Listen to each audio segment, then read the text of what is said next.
Diputadas, diputados, estamos por última vez en esta legislatura decidiendo el presupuesto de egresos de la Federación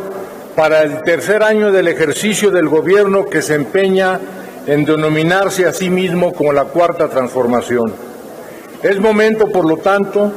para hacer una pequeña reflexión con un enfoque crítico de la administración pública que, como todos saben, implica contar al menos con un método que permita superar la superficie aparentemente neutra y técnica de la organización administrativa de los neoliberales y, por el contrario, el enfoque aparentemente revolucionario y radical de esta administración que a través del presupuesto y otros muchos cambios legislativos pretende demostrar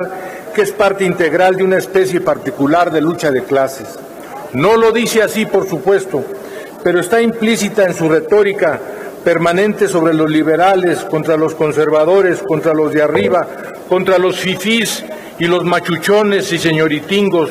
contra los muchos, etcétera, ya que sobran epítetos en todas las mañaneras.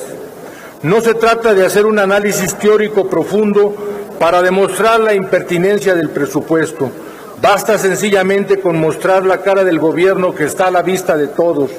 Una administración pública pauperizada y paralizada, incoherente, ineficiente, desorganizada e ineficaz, con acciones que reflejan más los caprichos del presidente que una verdadera estrategia de Estado. El presupuesto público no solo sirve para realizar una mera cuantificación de los ingresos y en función de ello gastar, tampoco es para priorizar las obras, los objetivos y las prioridades del gobierno federal y en función de ello definir partidas y lineamientos. Es para ordenar las prioridades de la nación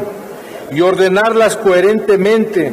ya que la política económica del gobierno, entre ellas el presupuesto, es uno de los vínculos que se generan entre el Estado y los ciudadanos,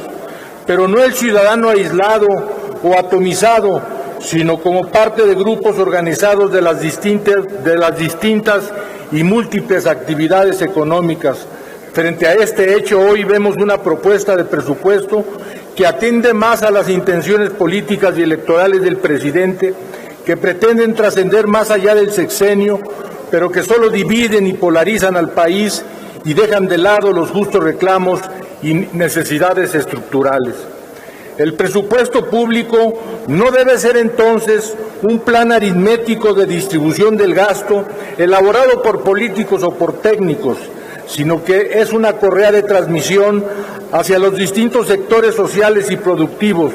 los del capital y la actividad económica, de los grupos sociales y civiles, de las regiones y su vocación productiva, de las oportunidades, de la creación de nuevas fuentes de desarrollo, trabajo y riqueza. De ahí la necesidad de direccionar una correcta estructura del gasto público para obtener como resultado la suma productiva que cada una de estas partes pueda aportar de manera multiplicada. Pero lo que tenemos hoy aquí no es una estrategia de desarrollo y crecimiento, sino un discurso con claros propósitos electorales.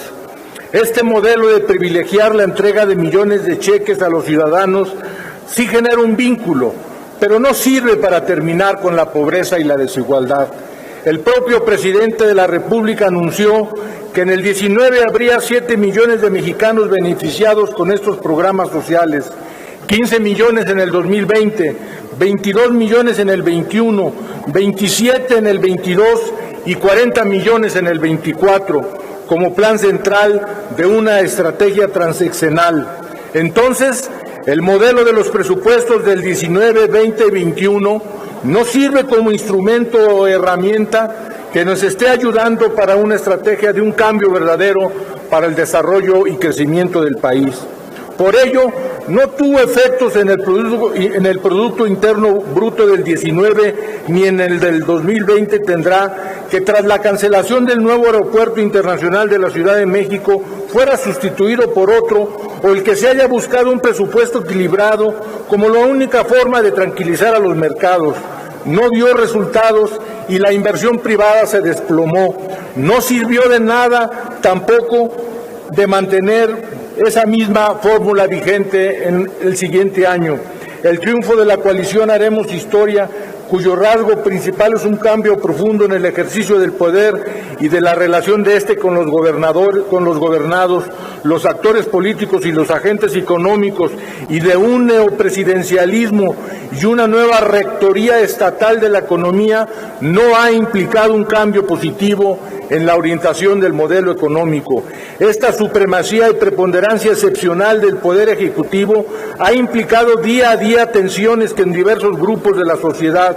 rompiendo el equilibrio de su ámbito natural de acción e influencia, al igual que de los gobiernos estatales y municipales, aunado a que están siendo desmontados muchos de los avances políticos, democráticos y económicos de décadas, a pesar de que muchos implicaron un acuerdo con fuerzas opositoras cuyos protagonistas están aquí y que hacían mejores leyes como opositores que las pésimas que hoy hacen como gobierno. Por ello, mi partido, el de la Revolución Democrática, denuncia: no estamos ante el presupuesto de una nueva forma de gobierno, estamos ante el programa de gasto personalísimo, centralista y controlador del Ejecutivo, que no conjuga la estabilidad con la modernización, la austeridad con el desarrollo, la generación de riqueza con su distribución, las expectativas con su materialización. Por lo que este presupuesto evidentemente es del presidente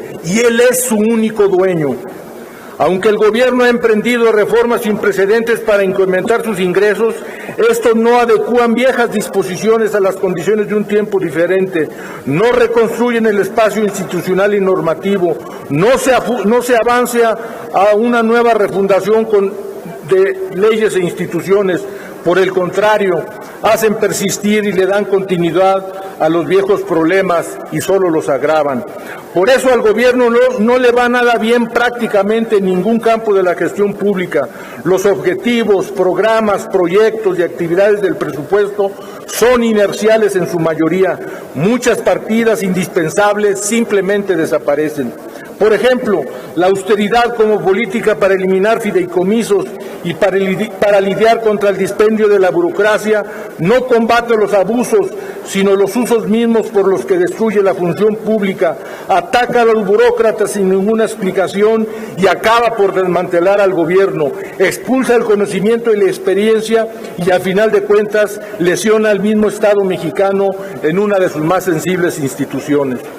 Este discurso frente a la pandemia ya no sirve de nada, pero sí le da pretexto al gobierno para implementar acciones de muy dudosa legalidad.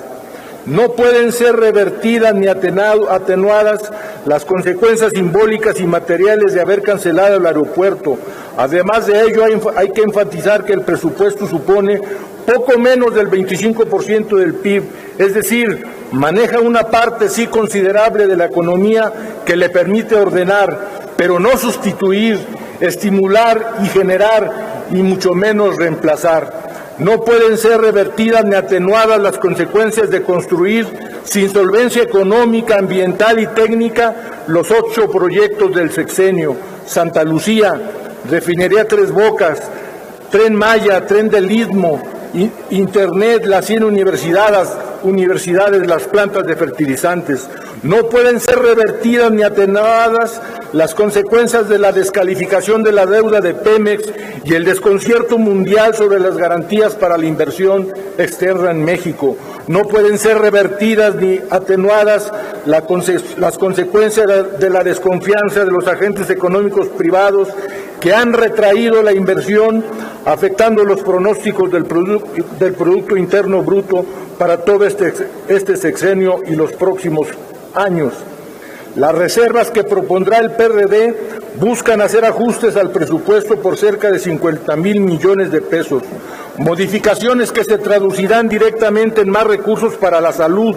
educación, ciencia, tecnología, cultura, atención a víctimas, protección de derechos humanos, igualdad sustantiva, justicia, más recursos para el campo, mejoras en infraestructura hidráulica y más y mejores carreteras, mayores recursos a estados y municipios para que atiendan materias de seguridad, salud, protección civil e infraestructura. Al país le sirve más un presupuesto plural que invierta a lo largo y ancho del país y no un presupuesto que dilapide dinero en 3 proyectos egocéntricos que el único legado que dejarán en el país será podredumbre y desperdicio. Por ello, el PRD votará en sentido negativo, lamentando profundamente que el gobierno no atienda al diálogo solicitado por los agentes económicos y actores